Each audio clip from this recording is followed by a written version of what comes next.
Hey everybody, it's Walter here with Coastal Caters. In this video, I'm going to show you why your gas stove igniter won't quit sparking.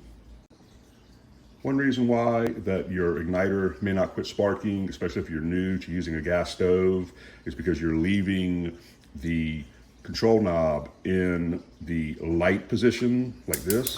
So it's going to continue to spark and spark and spark and spark until you move it out of the light position. So that's the first thing that you want to check. Now, the next thing that you want to check is you just want to make sure that the electrode itself is clean and dry and free of any kind of debris like oil or corrosion or anything like that. So go ahead and get your electrode nice and clean.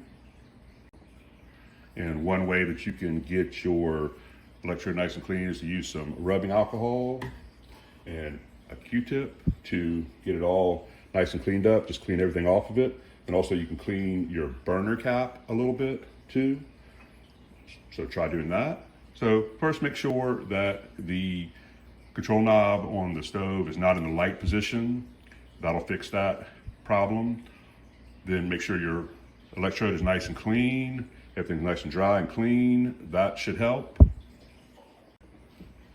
If these two things don't help, then what you need to do is just simply go ahead and replace the electrode. It's not that hard. You're just going to lift up the stovetop, unplug the electrode, plug another one in, secure it, and you'll be good to go.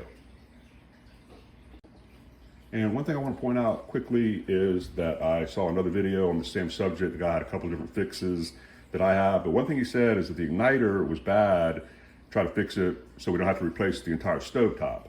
Well, that would never happen because the issue is only with the igniter, and you'll have to just replace the igniter, not the whole stovetop. I hope these fixes will get your igniter situation straightened out and get you cooking. Don't replace the stovetop, just replace the igniter. If worse comes to worse, it's not that hard. So once again, this is Walter with Coastal Caters, and we hope this video helps you out. Thank you very much.